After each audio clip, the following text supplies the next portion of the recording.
ሰላም ክቡራትን ክቡራንን ባርሕጅን ማኻብተን ምሩጻት ዓንቅጻት ናይ ኣቶ ወልደ ኣብ ወልደ ማርያም ካብ 1941 ክሳብ 1991 ዘርእስታ ኣብቲ ሙሉእ ቃልሲ ክሳብቲ ጉጅለ ሳሕል ንኤርትራ ዝኣቱ ንስርዓት ኢትዮጵያ ስዒሩ ዕድሚኦም ሙሉእ ሰብኣዊኦም ነይሮም ክትብሎም ትኽእል ኢኻ ካብቲ ዘበነ እንግሊዝ ዝኣተውሉ መባእታ ናይ እንግሊዝ ዝኣተውሉ እዋን ስለዚ ዕድሚኦም ሙሉእ ኣብቲ ሰውራኦም መሕሊፎም ስለዚ እምበር ካብኣ ድማ ሕጂ ክነብብ እንታይ እዮም ክምህሩና ደልዮም ንዝብል እንዲ ትቐንዲ ንዓይ ዓብ ትምህርቲ ከምዚኦም ዝኣመሰሉ ወለዲ ሓያሎ እሞ ውዱባት እንተ ዝርከቡ ውዱባት ከዓ እምበር ሓደ ክልተ ዘይውዱባት ከፍርዩ ኣይክእሉን እዮም ከምቲ ግቦም በብሓደ ደኣ ንርኢ ኣለናን በዓል ቢትወደድ ነይሮም በዓል እቶም መንካዕ እውን ካብቲ ናይ ዘበነ ስታይል እንድሕር ደኣ ነይሮም እቶም መንካዕ ዝፅውዑ ዘይሽሞም ዝተዋህቦም ደቂ ሓደ ከባቢ ከም ዝመፁ ካብቲ ዘንባዕ ታሪክና እውን ንምጥቃስ ማለት እየ ከምኡ እውን ካልኦት ብድሕሪኦም እውን በዓል ቢትወደድ በዓል ኣቦና ከምኡ ዝኣመሰሉ ነይሮም እዮም ዘይነበሩ ኣይኮኑን ካልኦት እውን ዝተቐትሉን ዘበሉን ከም ዘለዉ ብዙሓት እዮም ግን ዘይውድባት እንድሕር ደኣ ኮይኖም ህዝቢ ዝዓሰሎም ዝስዕቦም እንተዘይብሎም እሞ ብፍላይ እቲ ሰራዊት ብረት ዝዓጠቐ ዝከላኸለሎም እንድሕር ደኣ እንተዘይሃልዩ ብዋላ ሓንቲ ክገብሩ ኣይክእሉን እዮም ብዓቕሞም ግን ነታ ሕልንኦም ነታ ቅንዕቲ ንረብሓ ናይ ሓባር ንውልቅና ዋላ ኣብ ሓደጋ ንእቱ ኢሎም ዝገብርዋ ግን ንሕልንኦም ግን ዓብዪ ዕረፍቲ ኣሎ ባህላ እየ እምበር ሕጂ ናብዚ ናይ ኣቦይ ወልደ ኣብ ወልደ ማርያም ድማ ከምዚ ዝብሎ ዘለኹ እንድዩ ነቶም ቁም ነገር ዘለዎም ስቲ ህዝቢስ ነቂሑስ ከመይ ገይሩ ይዓስሎም ከመይ ገይሩ ይድግፎም እቲ ሰራዊት ድማ ኣንጻር ህዝቡ ብውልቀ ሰባት ተታሊሉ ተዓሽዩ ዝያዳ ግንዑታት ተገይርዎስ ከመይ ገይሩ ናብቲ ወገን ናይቲ ጨቋኒ ህዝቡ ዝኾነ ብፍላይ ብዝናይ ሕጂ ድማ ክሳብ ኣብ ምጽናት እንዳበፅሐስ ከመይ ገይሮም ይድግፍዎ ኣይፋል ዝብል ናይ ሕልና ናይ ናጽነት ሕልና ንምርካብ እሱ ድማ ኣብ ንቕሓት ዝተመርኮሰ ምዃኑ ኣብ ትምህርቲ ዝተመርኮሰ ምዃኑ እምበር ደንቆሮ ከም ከይተፈለጠ እውን ብዙሕ ገበን ከም ዝፍጽም እሱ እውን ምሂሮምና ኢሎምና እዮም ኣቦይ ወልደ ማለት እዩ ስለዚ ኣብቲ መጀመርያ እንድሕር ዳ ሪእና ዝሓተቱና እንታይ እያ ነይራ ካበይ መጻእና ዝብል ሕቶ ኣብዛ ሕቶ እዚኣ ጥራሕ ብዙሕ ዋላ መጽሕፍቲ ደጽሕፍ እውን ክትረኽቦ ከጽሕፍ ዝኽእል ሓሳባት ክትረክብ ትኽእል ኢኻ ብምሉእ እዚ መጽሓፍ ናይ ኣቦይ ወልደ ኣብ እውን ምስኡ ዝተተሓሓዘ ክትብሎ ትኽእል ኢኻ ከምኡ እውን መን ኢና ንሕና መን ኢና ኣነስተዮ ክብል ኢኻ ትሰምዕ መን ኢና ንሕና ንዝብል ወይ ከዓ እንታይ ክንገብር ይግባአና ናበይ ንኸይድ ኣለና ብኻልእ ኣባህላ እውን ኣርኣያና እቲ ክንወቅዖ ዝደሊ ዘለና ሽቶስ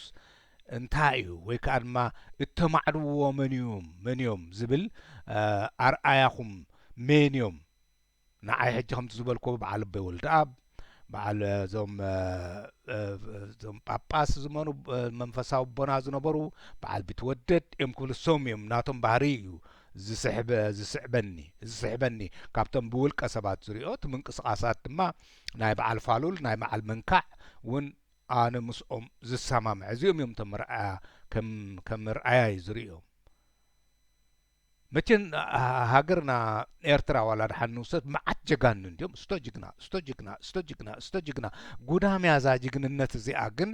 ናብ ሰላም ናብ ምዕባለ ናብ ምስሳን ደይተብፅሕ ከምቲ በዓል ገርሃርድ ዝበልዎ በዓል ሙሲነር እውን ኢልዎሎ መስለኒ እንታይ ኢሎም እዛ ሃብታም ሃገር እዚኣሲ ካብ ውግእ ዘየላቕቑ ናብ ምዕባለ ደይብፅሑ ጀጋኑ ኢና ንፈጥር ዘለና እዞም ጀጋኑ እዚኦም ንብሎም ዘለና ሓርበኛታት ንዓይ ድማ ብኸምዚ ናይ ኣቦይ ወልደ ኣብ ዝምህሩና ዘለዉ ኢና ካብኦም ክንላቐቕ ካብቲ ስነ ልቦና እምበር ጀጋኑ ብጀካ ጀጋኑ እስተኸጅግና መዓት ጀጋኑቱ ዝፈጥር ህዝቢ ግን እታ ሃገሩ ትባድም ዘላ ከምቲ ገረሃርድ ዝበሎ ሬሳታት መቃብራት ዝበዝሖ ሰብ ዝወሓዶ ትቐንዲ ወሳነ ኣብዚ ለምለም ሃገር እዚ ንብዙሓት የዐንጊሉ ኣጽጊቡ ክሕድር መሬት ክብል ከሎ ፍረ ናይቶም ጀጋኑ ድኣበየ ኣሎ ኣብዛ ውግእ እዚኣ ዝተሰዓረ ከምዚ እኳ ተገበረ ፈንቅል እኳ ተኾነ ነዚኣ ድያ ዓድታቶም ዘብርሱ ስድራ ቤቶም ዘየድሕኑ ወረይ ሕሊፎም ዝህቡ ከምዚ ናይ በዓል ኣብ ኬንያ ዘሎ ኤምባሲ ባዕሉ ሂብዋ ይበሃል እዚ ኣብ ኣውስትራልያ ዘሎ ኸመን ዓላ ዓብዱ ድማ ንጓሉ ንወዱ በዓል ጴጥሮስ ሰለሞን ጀጋኑ ነንስቶም ንርእሶም እዚኦም ቶም ጀጋኑ እዚ በዚ ዲና ክንዕቁኖ እቲ ጅግንነት ኣብ ንቕሓት ዝተመርኮሰ ክኸውን ኣለዎ እምበኣር ዝብሉና ዘለዉ ኣበይ ወልደ ኣብ ዓብ ትምህርቲ ንዓይ ዓብ ትምህርቲ እዩ ስለዚ ኣብዞም 4 ሕቶታት እዚኦም ዓብይ ዓሚቕ ንኹሉ መሳርሒ ንረብሓና ክኸውን ዘለዎ ኣለዎ በዚ ምኽንያት እዚኣ ከዓ እዛ መጽሓፍ እዚኣ ብህድኣት ሰብ ክነባ ኣለዎ ዝብላኒ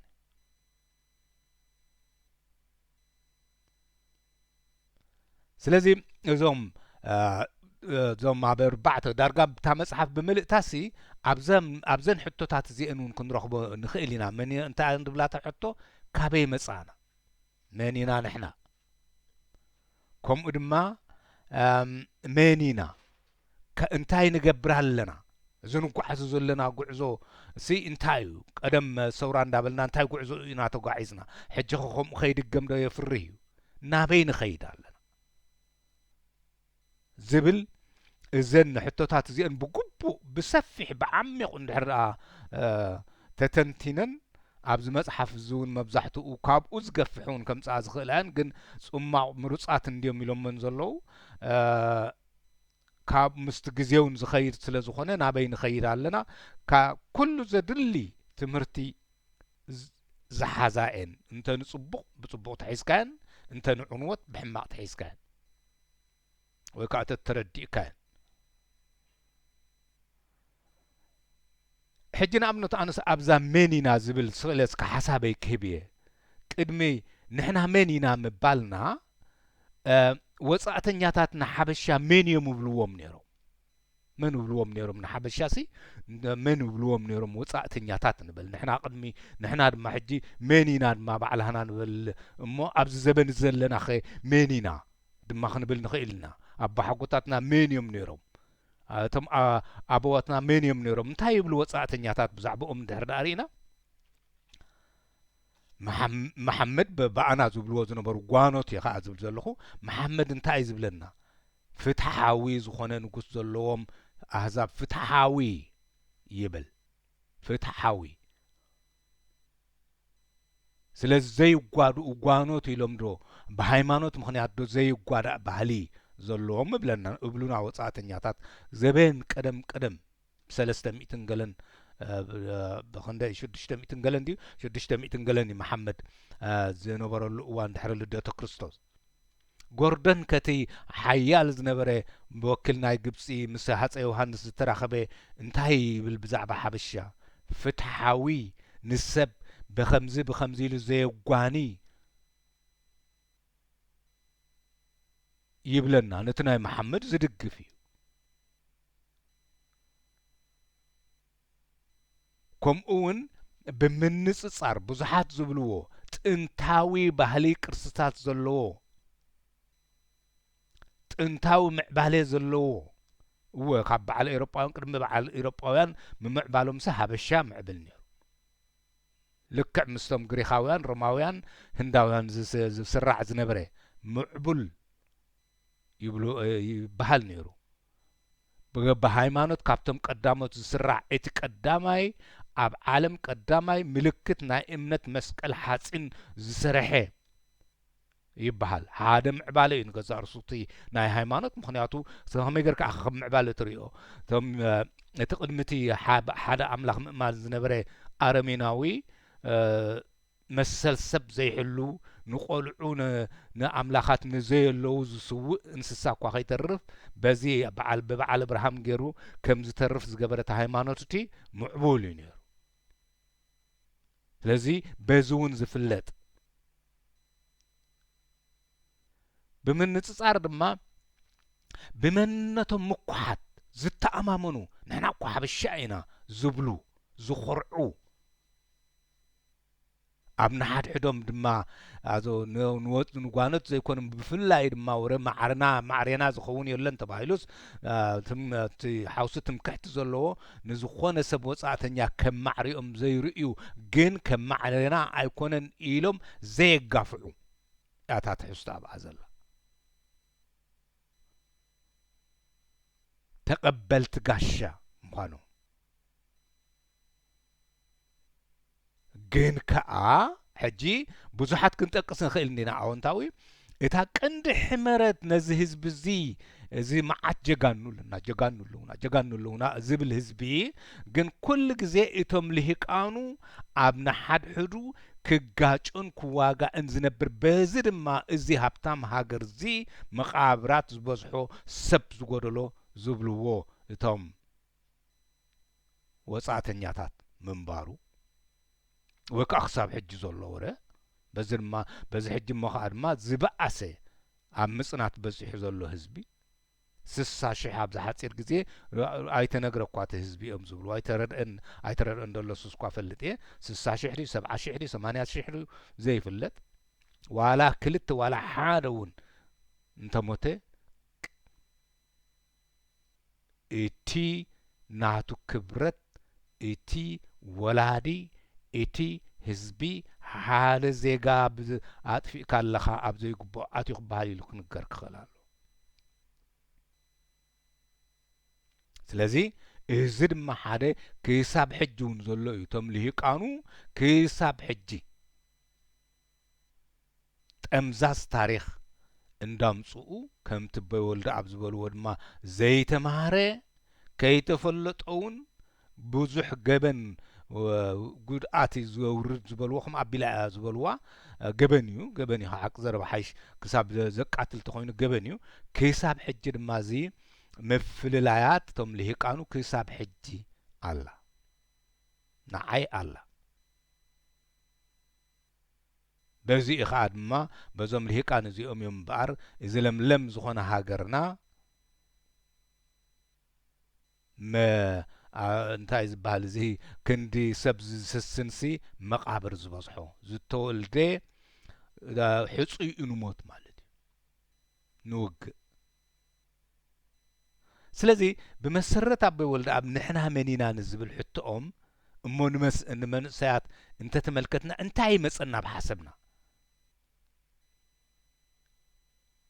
እንታይ መፀና ሕጂ ኣብዚ እዋን እዚ ኸ እዛ ህልው ስለ ዝኾነት ፅሑፍ ሲ እንድሕር እዚ መንእሰይ ዝነቢብዎ ሲ ኣቦይ ወልዲ ኣብ ንሕና መኒና ዝብል ሕቶ ሲ እንታይ ምመለሰ እዚ መንእሰይ እዚ ንመንእሰያት ኢሎም ሽዑ ዘቕረብዎ ኢኻ ኣነ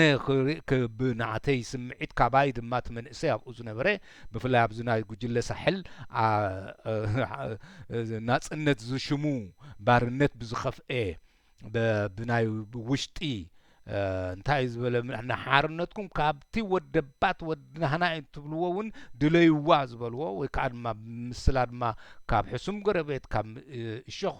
ምድሪ ቤት ኣድሕነና ዝበሃል እዚ እሾኽ ምድሪ ቤት እዚ ኣብኡ ኣይነበርኩን ሓቂ ዘረባሓይሽ እግዚኣብሔር ኣምላኽ መስገን እንታይ ዝብል እንታይ ምበልኩ ኣነ እንታይ ሓሳባት መፀን ሕጂ ንፍትሒ ዝምልከት እንድሕር ደኣ ኮይኑ እታ ፍትሒ ድማ እታ ሓርነት ድማ እታ ቅድሚ ኩሉ ትስራሕ ሓርነት ዘይብሉ ሓደ ህዝቢ ሃገር የብሉን እውን ዝበልዎ ኣቦይ ወልዲ ኣብ ንፍትሒ ዝምልከት መሰል ሰብ ዝበሃል ዘይብላ ከም ሰሜን ኮርያ እትፍለጥ ምናልባሽ ካብ ኣብ ሰሜን ኮርያ ዝነብር ዝኸፍአ ዝነብራ ብሕወላ እኳ ይነብርን ህዝቢ ኮርያስ ብውሕዱሲ ዋላ እቲ ዝኣክል መሰልን እቲ ዝግብኦ ኣይርከብን እምበር ኤርትራ ግን ክሳብ ብኸብዱ ባዕሉ ዝበለና ከብድኻ ፀጊብካ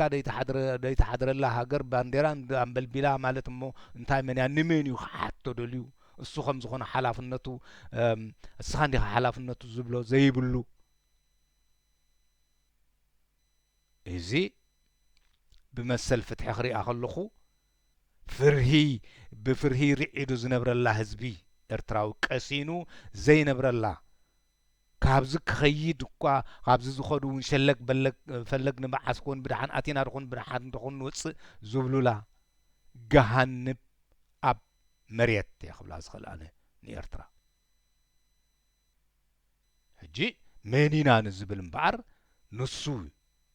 ሓድሕዳዊ ምክብባር ዝበሃል ዘይብላ ከምቲ ገርሃርድ ዝብሎና ሓድሕዶም ወይዘሮ ኣንትን በይተይ ልዑል እንዳበሉ ክዘራረቡ ከለዉ ብክብረት ንኻልእ ግን ማዕሪኦም ዘይርእይዎ ንኣብነት በቲ ናይ ምሳህራስ ኣሉላ ዝገብሮ ምፅሓፉን ኣብዚ መፅሓፉ ተሰኒዱ ዝርከብ ሎሚ ግን ንሓድሕዱ ክንዓዓቕ ምስዚ ምንዓዓቕ እዚ ድማ ምስ ዝበሃል እዚ ድማ ምስቲ ጉጅለ ሳሕል ዝመፀ ነቲ መሰረታዊ ክብርታት ናይቲ ህዝቢ ክቐትሎ ከምቲ ነቲ ህዝቢ ዝቐትሎ ዘሎ ከምኡ ድማ ነቲ ባህል ድማ ክቐትሎ ከምኡ ከም ዝነበረ እውን እዚ መንእሰይ ብምንም ዓይነት ከምኡ ዝነበረ እዩ ዝመስሎ ምክንያቱ እቲ ዘለካ እቲ ዘለኻዮ ዘበን ንዓኻ ጸላዊ እዩ እሞ እዚ ከዓ ብመደብ ከምታ ዝኸፍአት ምዃና ከምፅኡ ምዃኖም እንዳፈልጡ ነይሮም እዮም እቶም ካድራት ብመጠኑ ዝፈልጡ ነይሮም እዮም ብፍላይ እቶም ኣብታ ምስኡ ዝነበሩ 10 ገለመለ ጉጅለ ኣብታ ዝለዓለት ፅፍሒ ኩላ ፈልጡ ነይሮም እዮም እሶም እዮም ከዓ ጀጋኑና ንውግእ ዶ ውግእ ዋግኡ ግን ብውግእ ጥራሕ ዲ ዝዕቀን ጅግንነት ነቂሕና ክንመዝን ክመዝኑ ዝኽእሉ መዚና ንሕና እቲ ህዝቢ ነቂሕናሲ ክመዝኑ ዝኽእሉ ጅግና ዝበሃል የለን ጅግና ዝበሃል ንዓይ ብመሰረት ድልየት ህዝቢ ብሕጊ ዝምራሕ ከምኡ ክርዳእና ክኽእል ኣሎ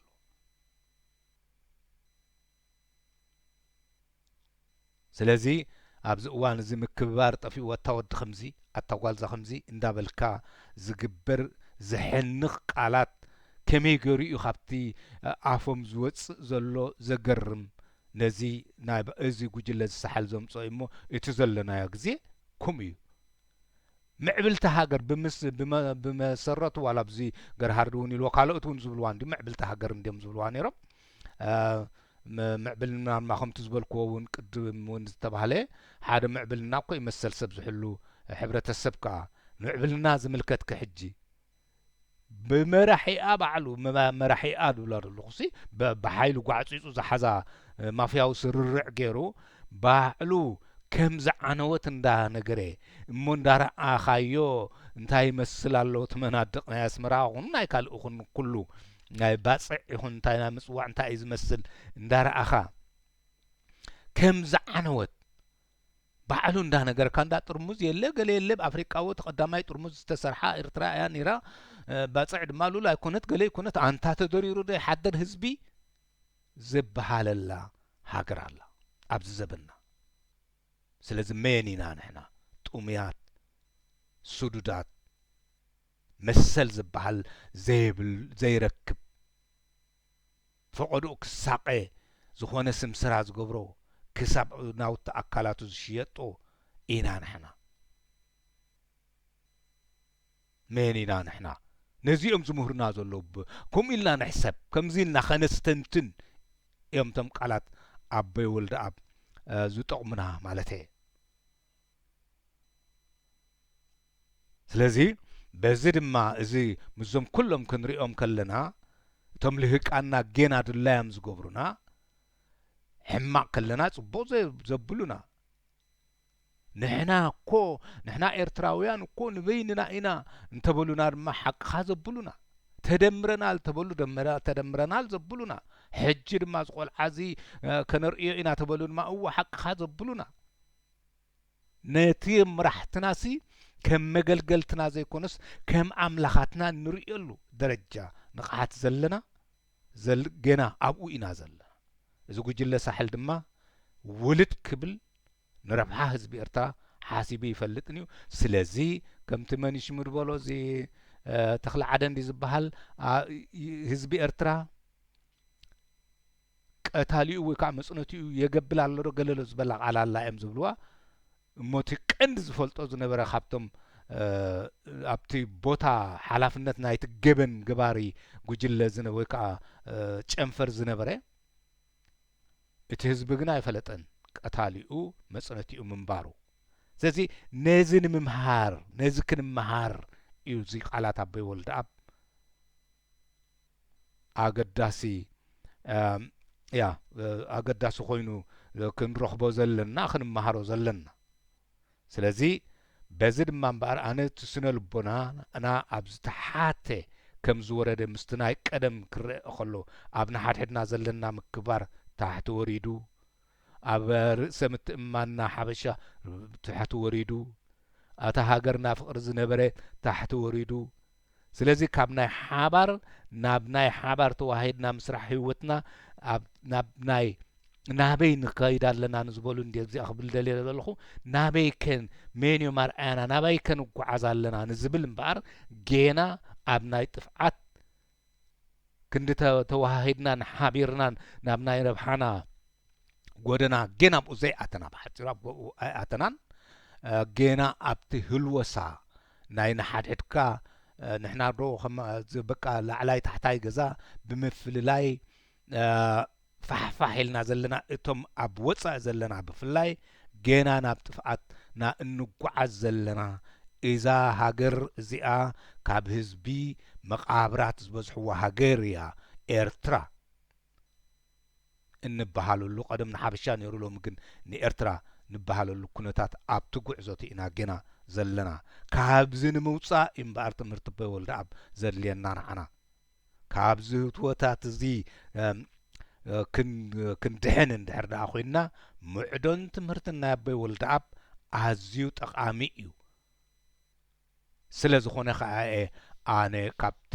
መጽሓፎም በታ ዘላትና ዓቕሚ ክነብብ ወይ ከዓ ከም መሓላልፍ ዝኽእል ዘለኹ ኣቶ በየነ ዝበሃል መስለኒ ክሪኣ እምበር ሕጁን ማሓንቲ ታሪክ መጽሓፍ ያኢ ወፅያላ ንሕና ኤርትራውያን ካብ ቀደም ካብ ጥንቲ ሓበሻ ኮይንና ከም ነይድፍለጥ ባሕሪ ኤርትራ ዶ ገለዶ እንዳበለ ሕጻር ብፌስቡክ ሪአ ኣለኹ ክረኽባ ክፍትን እየ ከምታ ዝበልኩዋ ከዓ ምስ ኣቶ በኽረብ ዝገበሮ ዝርርብ ሰሚዐ ነይረ እንተረኺበ እታ መጽሓፍ ድማ ብዘይከል ዓለም ነጥቢ ብነጥቢ ዝበሃል ዘሎ ዓቕሚ እንተልይኒ ነቲ ዘንባዕ ታሪክ ሜኒና ንዝብል ሜኒና ንሕና ጌና ከምታ ናይ ኣቦይ ወልደ ኣብ ኣብታ ዓድባና ድዮም ዝበልዋ ኣብታ ሳጥራሕ ዓለም ትመስለና ዝነበርና ዲና ወይሲ ካልእ ኣለና ዝብል እንታይ ሽሙ ኣተሓሳስባ ክመጸና እዩ ስለዚ እምበኣር ካብዚኣ ብምቕጻል ኣብታ እንታይ ካልኣይቲ ትምህርቲ ኢሎማ ዘለዉ ሙዕዶን ትምህርቲ ንመንእሰያት ደቂ ኤርትራ እንድያ ትብል ዘላ ካልኣይ ትምህርቲ ብዛዕባ ኣምላኽ ትብል ኣላ ኣብ ዝሓለፈ ዓንቀጽና ማለት ኣብቲ ናይ ካልኣይ ትምህርቲ ናይ ህይወት ዘበለ ኩሉ ዓይንን መጀመርታንሲ ኣምላኽ ወይስ እግዚኣብሔር ከም ዝኾነ ብዘረድእን ዘእምንን መንገዲ ኣመልኪትናዮ ኣሎና እብሉ ኣቦይ ወልደ ኣብ ስለዚ ኣብቲ ዝሓለፈ ፈነወይ እውን ክትርእይዎ ክትሰምዕዎ ትኽእሉ ኢኹም ግናኸ እቲ ኣብ ኣምላኽን ብኣምላኽን ዘለና እምነት ብዝደልደለን እተረጋገጸን ማለት ህያው ዝኾነ እምነት ክኸውን ዘድሊ እሞ እስከ ህድእ ኢልና ብዛዕባ ኣብ ኣምላኽን ብኣምላኽን ዘለና እምነት ንመርምር ምክንያቱ ከም ሃፀይ ዮሃንስ ኣቦይ ወልደ ኣብ እውን ኣብቲ ዘበኖም ኣማኒ እዮም ነይሮም እንታይ ብብሉ እምበኣር ሕጂ እስከ ብዛዕባ ኣምላኽን ብኣምላኽን ዘለና እምነት ንመርምር እዮም ዝብሉ ዘለዉ ኣነ ብኣምላኽ ኣምን ኣለኹ ክንብል ከለና ንእቲ እምነትናስ ናይ ፋል ወይስ ናይ ልማድ ቃል ኣምላኽ ዶ ይኸውን እናበልና ዶኾን ንልብና ሓቲትናን ምርምርናን ንፈልጥ ንኸውን ሕቶ እዮም ዘቕርቡና ዘለዉ ነብሲ ወከፍና ምናልባሽ ንብዙሓት ሚልዮናት ሰባት እቲ ብኣምላኽ ከም ዝኣምኑ መሲሉ ዝረአዮም እምንተኦምሲ ፋልን ካብ ኣቦታት ዝጸንሐ ኣፋዊ ልማድን ክኸውን ይኽእል እዩ እናበልና ናትና እምነት ግና ካብቲ ኣብ ቀዳማይ ትምህርቲ ዘመልከትናዮ ብኣእምሮን ብምስትውዓልን እተሓገዘን ዝደልደለን እተረድአን እምነት ምዃኑ ንፈልጥ ኢና ኣብ ምንታይ ዝተወደበ እምነትና ወይ ካብ ምንታይ ዝተመርኮሰ ኣብ ምስትውዓልን ኣብ ምርዳእን ዝተመርኮሰ ኣብኡ ዝበቆለ ንኹሉ ፍለጥዎ እዩ ዝብል እግዚኣብሔር ኣምላኽ ነቲ ሰናይ ከዓ ሓዝዎ እውን እዩ ዝብል ሕጂ ነዚ ክነብብ ከለኹ ነብሲ ወከፍና እንታይ ይመፀና ንኣብነቱ ሲ ካብዚ ያእኒ ኢትዮጵያ ሓሚምና ኢሎም ሲ ሓደ ፈላጢ ክፈልጠሎም ኢሎም ዝኸዱ ኣለዉ እዚ ክብል ክሰምዕ ከለኹ ድማ በዓል ኣልቫረስ ይመስለን ድባርባ ዝበሎ ወይ ካብዚ ሙሲንገር ዝበሎ እዚ ገርሃርድ ዝበሎ ብዙሕ እዮም ዝብሉ እዚ ጥንታዊ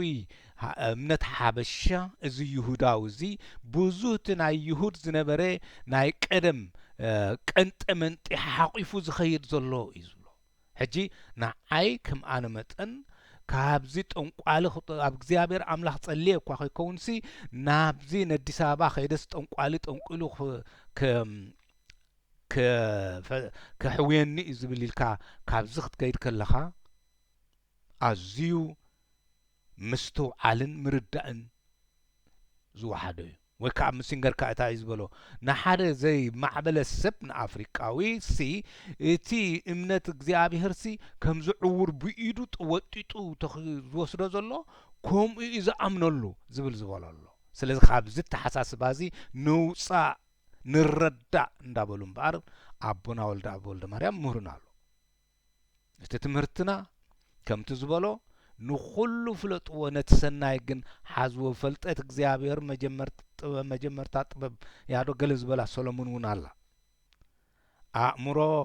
ኣእምሮና ኣእምሮ ደቂ ሰብ ብፍጥረቱን ብባህሪኡን ከምኡ ስለ ዝኾነ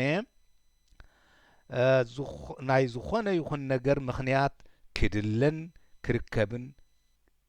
ይፈቱ ስለዚ እንድሕር ተስተውዕል ኮንካ ምኽንያት እንታይ እዩ ንኣብነቱ ቀደም ስለምንታይ እቲ ህዝቢ ዝከባበር ነይሩ ንሓድሕዱ ንኻልእ ሰባት እውን ዘኽብር ነይሩ ፍትሓዊ ነይሩ ሓቀኛ ነይሩ ኣብዚ እዋን እዚ ግን ስለምንታይ ምኽንያት ኣሎ ስለምንታይ ኢና ንሕና ዝናህና ወለዶ ምስቲ ኩሉ ህዝቢ ዝነበረ ነዚ ቀታሊና ዝኾነ ኣገቢልና የእቲና ምኽንያት ኣሎ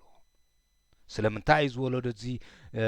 ስድ ዝኾነ ቃላት ጥራሕ ዝዋፃፃእ መብዛሕትኡ ሕጂ እኳ ብዙሓት ይመሓየሽ ኣለዉ እምበር ስለምንታይ ኢኹም ኮይኑ ምኽንያት ኣሎ ነዚ መእሰርን መሰረት እዚ ክንብንጥሶ ወይስ ክነልግሶ እንኽእል ጥበብ ዝበሃል ሊቅነት ዝበሃል ከምኡውን መግለፅን ንመረድእን ዝኸውን ዝኾነ ይኹን አንድም ኣይመሃለዎን እንተ ደኣ ብእግዚኣብሔር ኣምላኽ ዝብሎ ጥራሕ ኢና ንኸይድ ሕጂ እውን ኣብቲ ምስልምና እውን ሕጂ ክርስቲያን ስለ ዝኾነት እንታይ ዝበላ ኣዘ ገርሃርድ ክርስቲያን ምዃንሲ ንምዕባለ ጠቂሙ ኣላ ሓበሻ መሲሉ ኣብ ሕጂ ካብኡ ናብኡ ኣብቲ ምስልምና እውን እቲ ዝገደደ ቁርኣን እታ ዝበለፀት ካልእ ሕጊ ዘየድልያ ኢልካ ዝእመነላ እያ ስለዚ ሰብ ዕድሚኡ ሙሉእ ኩሉ ኣካይድኡ ኣብ ሲ ኮታስ ኩሉ ሕጉ ተሕጊ ኣን መንበሪኡ መዓልታዊ ህይወቱ ኣብዛ ዓለም እዚኣ እውን ቁርኣን እኽልቲ ኢሉ ዝሓስብ ንምዕባለ ክፉት ኣይኮኑን ከምኡ ስለ ዝኾነ ድማ እቶም ምዕራብ ሳላ እቶም ኤውሮጳውያን እታ ቤንዚን ኣላቶም እቶም ዘለዎም ማለት እየ ሳላ እታ ቤንዚን ኣላቶም ሳላ እቶም ክርስቲያን ዝኾኑ ብኣፍሒሮም እንዳውፅእሎም እዮም ሃብቲሞማ ሕጂ ግን ኣብዚ ናይ ስዑድ ዓረብያ ውንቲ ናይ ፍልጠት መፍትሒ ክኸውን ዝኽእል ኣዋልድ ይዝውራዶ ናይ ስፖርትን ናይ ገለን ተፈቂዱ ዶ እንዳበልካ ቴክኒክ እውን ክትኣታቶ እቲ ባህሊ ናይ ምዕራባውያን እውን ከም ሕፁር ከም ዘይከውን ዝሓድሻል ሳልማን ዝበሃል መንእሰይ ኣምፅዋ ኣሎ ቀስ እንዳበለ ተስፋ ዝህብ እዩ ተናዓሽቱ በዓል ቀጠር ገለ ዝኣመሰላ እውን ደይሳቶም እቶም ምዕራባውያን እዮም ዝገብርሎም ትኩሉ ብገንዘቦም እንዳሓለቡ ይገብርሎም ስለዚ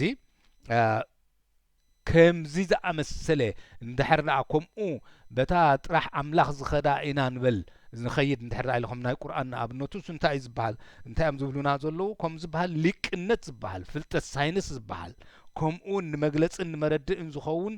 ምኽንያት ኣለዎ ዝብል ፈፂሙ ኣይምተረኽበን ምክንያቱ ሕጂ እውን ዞም መንእሰያት ስለምንታይ እዮም ስድታት ኮይኖም ስድታት ነቲ ምኽንያት ክንድተስታይ ተብልሲ ካብ እግዚኣብሔር ኣምላኽ ስለል ዝረሓቑ ኢልካሱ መፍትሒ ይከውንን እንታይ እዩ እቲ ጉጅለ ሳሕል ኮነ ኢሉ ብመደብ ብካድራቱን ብተግባራቱን ኣብቲ ቆንስል ኮይኑ ኣታ ወድዛ ከምዚ ክብል ስለ ዝወዓለ ከም ንብር ወሲዶ እሞ እቶም ቆልዑ ድማ ኣንታ ወድዛ ከምዚ ሸውሃቡ ዳሃር ልምዲ ዋላ ሽጋራውን ጎድኣካ ምዃኑ እንድሕር ለሚድካ ጽብቕቲ እንዲ ኣልኮል ከምውን ከምኡ ይኾነካ ማለት እዩ ስለዚ እቲ ምኽንያት እንታይ እዩ ብዛዕባ ዝኾነ ሓደ ኣቕሓ ወይስ ሓደ ነገር ክንዛረብ ከለና እዚ ኣቕሓ እዚ ነገር እዚ ባዕሉ እዩ ተገይሩ ወይስ ባዕሉ እዩ ተፈጢሩ ዝብለና ሰብ እንተንረክብ ነዚ ከምዚ ዝበሃል ዝበለ ቃሉ ልብናን ኣእምራን ክቕበሎ ኸት ኣይኽእልን እዩ ስለዚ እዛ ኩባያ እዚኣሲ ባዕላ ተፈጢራ እንድሕር ደኣ ዝበሃል ኮይኑሲ ዝቕበለካ ሰብ የለን ስለዚ እቲ ስነ ልቦና ናይዞም መንእሰያት ድማ ባዕሉ ዝተፈጥረ ይኮነ ነታ ስድራ ቤት ብስነ ስርዓት ናይ ቀደም ዝነበራ ብሃይማኖትን ብባህልን ትዕቢ ዝነበረት ንዓኣምስ በትኻ እሱት ምብታኽቲ ባዕሉ ድማ ኣብቲ ቤት ፅሕፈታት እኳ ኮይኑ እንዳ ስታበታ ወድዛ ከምዚ ኣንታ ደንቁሮ ክብል ስለ ዝወዓለ ንሱ እቲ ምኽንያት ኢኻ ክትብል ዘለካ እምበር ባዕላቶም እዮም ዞም መንእሰያት እዚኣቶም ፈጢሮሞ ክበሃል ኣይከኣልን እዩ ይብሉን ኣለዉ ቦይ ወልዳ ንዓይኩም እዩ ዝርዳእኒ እምበኣርከስ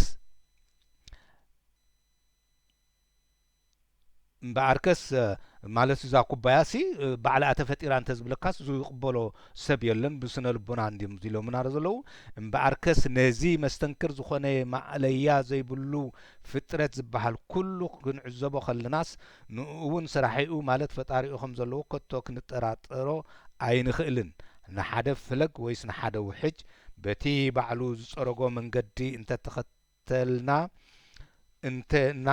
እንተንስዕቦ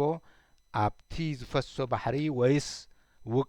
ውቅያኖስ ከም ዘብፅሓና እተረጋገፀ እዩ ከምኡውን ንሓሳብናን ንልብናን ሓቂ ዘይኮነ ትምህርትን ፍልጠትን ከየዘንበልናን ከይጠወናን ኣብዚያ ዘላታ ሕጂታ ቀንዲ ንዓይ ደስ ትብለኒ ኣዘኪርኒ ባዕሉ እዩ ብሓቂ ብዘይኮነ ትምህርትን ሕጂ ከም ዝበዓል ኣቶ በየነ ድዩ ዝበሃል ገለምፂዎ ታሪክና ኩሉ ሓቀኛ ሓቂ ዘይኮነ ትምህርቲ እዩ ዘሎ መብዛሕትኦም ታሪክና ሕጂ ድማ እዚ ምስ ኣቶ በኹሪ ተዘራሪቡ ዝነበረ ዘይተጋግየ ኣቶ በየነ ይመስለኒ ሽሙ ድሓን እንድሕር ረኺበያ ብዘይቀል ዓለም ዘይቁንዕ ኮይኑ ተሰሚዕኒ በታ ድላህና ዓቕመይ በታ ዳ ዓቕመይ ነዚ ጉጅለ ሳሕልን ባርካን ኮነቶም ጉጅለ ነቶም መራሕቲ ንረብሓ ህዝቢ ኤርትራ ኢሎም ኣይሰርሑን እዮም ኢለ ሓንቲ መዓልቲ እውን ብኣፈይ ኣውፅያ ይፈልጥኒ ስለ ዝተረዳእትኒ ኣብ መጨረሻ ድማ ሓቀይ ኮይነ ማለት እዩ ሕጂ ድማ ኣነ ትምህርቲ ኣለኒ ወይ ገለ ኢለ ሓፍ ንምባል ኣይኮነን ግን ተፈጥራዊ ንሓደ ቆልዓ እኳ እንድሕር ዳ ሓው ቀስ ጌርካ ቀሪብካያ ትፀሉ ንምዃናሲ ባዕሉ ከይገለፅካሉ እውን ይፈልጣ እዩ ስለዚ ተፅቅመድ ንቐጫ ምስ ዕድሜና ዘለውን ተፅቅመድ ንቐጫ ሳብ መቕልዖ ከለኻ ናይ ስሕታ ዝበሃል ብኸምኡ ባህርያዊ ክፉእን ፅቡቕን ዝፈልጥ እምሮ ሃቦ እንተዝብል ኣብ መፅሓፍ ቅዱስ ኣሎ እንድዩ ስለዚ ብባህሪ ብተፈጥራውን ክፉእን ፅቡቕን ኣብዚ ግዜ እዚ እታ መፅሓፍ እንድሕር ዳ ስታይላ ኣነ ብዘይቀር ዓለም ክረኽባ ክፍትን እየ እንድሕር ረኺበያ ድማ ነታ እወ ከምታ ኣቦይ ወልዳ ኣብ ዝበሉና ነቲ እወ ነቲ ኣይወን ድማ ኣይወን ዳኣበልዎ እምበር ኣይትመሓሓሉ ስኢልኩም ኮ ኣብ ህውታት ኣይትእተው ዝበለ ብኸምዚ መንፈስ ክብላ እቲ ባሕሪ ኤርትራ ገለ ዝበሃል ድማ ገና መግለፂኡ ዘድልዮ እዩ ስለዚ እምበኣር ብሓቂ ብዘይኮነ ትምህርትን ፍልጠትን ከየዘንበልናን ከይጠወናን እዩ ዝብል ዘሎ ኩሎም መጻሕፍቲ ናይ ጀጋኑና ዝበሃል ሞተት ዝእከቡ ናይ ብሓቂ ክንደይ ኮን ካብኣቶም ክንደይ ሚእታውት ኮን ናይ ብሓቂ ዘይተጠውየትን ዘይ ዘንበዕትን ትርከበን ትኸውን ዝብል ሕቶ ነብሲ ወከፍና ናይታት ዘንባዕ ታሪክ ዘለዎ ሕብረተሰብ መማዓት ብሉፅ ታሪክ ዘለዎ ኮንስቱ ነቲ ዘዘንባዑ እቶም ኤሊትና ከምቲ ዝበሎ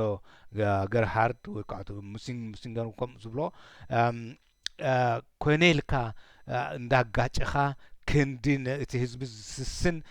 መቃብሩ ዝበዝሕ ዘእቱና ዘለዉ በዚ ዘንባዕ ታሪክ ገይሮም እዮም ስለዚ ነዚ ናይ ምልላይ ብቕዓት ክንገብር ኢሎም እዮም ከዓ ኣቦይ ወልደ ኣብ ከዓ ዝምህርዎ ዘለዉ ነቲ መንእሰይ ኣንታ ብፍላይ ኣንታ መንእሰይ ስኻ ገሊኣቶም መናፍቃን ክሓድትን ሃይማኖትስ ክኸስብሉ ኢሎም ገለ ጉራሓት ሰባት ዝፈጠርዎ መሳርሒ እምበር ባህርያዊ ድልየትን ናፍቆትን ኣይኮነን እናበሉ ይሰብኩን የስድዑን ብዙሕ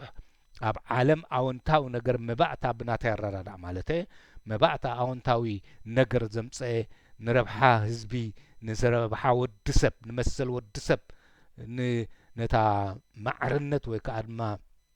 ሓርነት ኣብ ከምኡ ንኽትበፅዕ መሰረታዊ መሰረት ዝኾነ ሃይማኖት እዩ ንዓይ በራዳዳይ ሃይማኖት ኣብ ምዕባለ ኣብ መሰል ኣብ ፍትሒ በቶም 10 ካብቶም 10 ትእዛዛት ንጀምር ንባህርያኻ ኣብ መዓልቲ ከማኻ ረኣዮ ገለ ዝብል ንእንስሳኻ እኳ ከይተረፈ ዝብል ኣብ መጽሓፍ ቅዱስ እቲ ቀዳማይ ዝስራዕ ንመሰል እዩ ስለዚ እምበኣር እዚ ዝብልዎ ዘለዉ መናፍቃን ሓቅነት ክህልዎ ኣይክእልን ይበሃላ ንስኻትኩም ግና ኣንቱም ፍቁራት መንእሰያት ደቂ ኤርትራ ካብዚ ከምዚ ዝበለ መሬታውን ዲያብሎሳውን ትምህርቲ ክትሕለውን ክትጥንቀቁን ትልመኑ ኣለኹም ብዝተረፈስ ኣቱም ፍቁራት መንእሰያት ንጽምእስ ምእንቲ ኺኸስባሉ ኢለን እዘን መያሶ ወይ ኮማሮ እየን ፈጢረንኦ ንጥሜት ከዓ ምእንቲ ኺኸስብሉ ኢሎምስ ዋናታት ቤት መብልዕ ወይ ከዓ ሽነ ማለት እዮም ፈጢሮሞ እንተ ዝብልኹም ዶ መኣመንኩም ኣይ መኣመንኩምን እምበኣርከስ ከምኡ ድማ እቲ ኣብ ኣምላኽ ዘሎና እምነትስ ከም ጽምእን ከም ጥሜትን ባህርያውን ፍጥረታውን ድልየት እዩ እምበር ምእንቲ ኺኸስብሉ ኢሎም እኩያት ሰባት ዝፈጠርዎ ባህሊ ኣይኮነን ስለዚ እብሉ ኣለዉ ናይ ብሓቂ ምስ ባህሊ እውን ኣተሓሒዞሞ ነቲ ሃይማኖት ጽቡቕ እዩ ምክንያቱ ብዙሕ ናይ ባህሊ ትሕዝቶ እውን ኣለዎ እቲ ናይ ፍትሓዊ ባህሊ ዘለዎ ኣሎ ዘይፍትሓዊ ኣሎ ትምክሕታዊ ዝኾነ ኣሎ ዘይትምክሕታዊ ድማ ኣሎ ምስ ኩሎም ናይ ሃይማኖታት ናይ ዓለም እንተዝእከቡ እንተዝምርመሩ እቲ ሓደ ካልእ ኣወንታውን ኣሉታውን ጎኒ ኣለዎ እቲ ሓደ ድማ ከምኡ ክኸውን ከም ዝኽእል ዝርድእ መስለኒ ንዓይ ስለዚ ድማ ከም ምንም እኳ ከምቲ ገሊኣቶም ሰባት ነቲ ባህርያውን ፍጥረታውን ዝኾነ ጽምኣትን ጥሜትን መናገዲ ገይሮምዎ ከም ዘለዉ ሃይማኖታውን መሬታውን እኩያት ብዝኾኑ ሰባት መንገዲ ኮይኑ እንተሎ መሳርሒ ገይሮሞ ሕጂ ንኣብነቶም ምስዮናውያን ናይ ዓዲ እንግሊዝ ዶ ከንሻ መሲሎም ካቶሊክ መሲሎም ዶ መሪሕ ናይታ መንግስቶም መመዝመዚ ክኾኑ ሓበሬታ ዘምጽኡ ዶ እዚ ሕጂ ይብልዎ ኣለዉ ዋላ እኳ ከምኡ እንተለዉ ወይ ከዓ ከምቲ መኒሱ ገርሃርዲ ይኹን ካልኦት እውን ዝበልዎ ነዛ ክርስቲያን ዝኾነት ሃገርሲ ክርስቲያን ምምጻእ ምስባኽሲ እንታይ ኣድልዮ መን እዩ ኣየናይ ክርስትና ካብ ሓደ ክርስትና ዝበልጽ ዝበለ እንዳበሉ ዝበልዎ እዚ ንምድንጋር ኢሎም ዝገብሮ እኳ እንተ ኣለዉ ብሓፈሽ ግን ሃይማኖት ክኹነን ዘይግብኦ ክኸብር ዝግብኦ ባህሊ እዩ እዮም ዝብሉ ዘለዉ ሓቆም እዮም እቲ ዓይኑን መበቆልን ሲ ዝጸንሐን ዝጸረየን ባህርያዊ ሃረታን ድልየትን ልክዕ እምበኣር በዓል አብርሃም ከምኡ እንተ ብእግዚኣብሔር ኣምላኽ ተመሪሖም ንበሎም ወይ በዓላቶም ምስታይ ኣቢሎም መድሓን ብእግዚኣብሔር ኣምላኽ ተመሪሑ ንበሎም እቲ ዓይኑን ማበለታ ምንጫን መበቆላንሲ ንዝነጽሐን ንዝጸረየን ንዝማዕበለ ተሓሳስባን ንሰብ ከመይ ገይረ ንሓደ መለኽ ዝበሃል ሰብ ወደይ ዝምስዋዓሉ ዝብል ሓደ ምዕባለ እዩ ክፉእን ጽቡቕን ናይ ምምዛን ዓቕምስ በፂሕካዮ ኣለኻ ማለት እዩ ንቕሓት እዩ ስለዚ በዓል አብርሃም እንተ ብመንፈስ ኣምላኽ ድዩ እንተ ባዕሎም ድዩ ኣብ ንቕሓት በፂሖም ነይሮም ኣነስ ንወደይ ንሓደ መለኽ ዝበሃል ወይ ከዓ ንሓደ ኣምላኽ ብዘየገድድ ሽሙ ክስውኣሉ እዚ ክኸውን ኣይክእል እዩ ዘብል ስነ ልቦና ዘሕደረሎም እዚ ሃይማኖት እዚ እዩ ስለዚ ክኹነን ኣይግብኦን እኳ ደኣ ብብዙሕ መደያቱ እቲ መባእታ ንመሰል ሰብ ንንቕሓት ንትምህርቲ ንምምዛን ዓቕሚ ካብ ድንቁርና ንምውፃእ ዝኽእል ኣይትስረቕ ኣይትሓሱ ኣይትዘሙ ንዘይናትካ ኣይትተምነ ንሰላም ዘምጽእ ባህሪ ዘለዎ ትምህርቲ ዘለዎ ሃይማኖት ስለዚ ንሃይማኖትኩም ንባህልኩም ኣይትንዓቁ ዝኣመተ ዝብል እዩ ኣብዚ ዝምህሩና ዘሎ ብወልደ ኣብ ስለዚ ንትምህርቲ ኣብ ወልደ ኣብ ኣንቱም መንእሰያት ነዚ ንዓኻትኩም ንመንእሰያት ነቲ ኣብቲ ዕድሜኹም ዝነበሩ ኢሎም ዝፀሓፍዎ እውን እሞ ናይ ብሓቂ ነቲ መፅሓፍ ናይ ኣበይ ወልደ ኣብ እንተ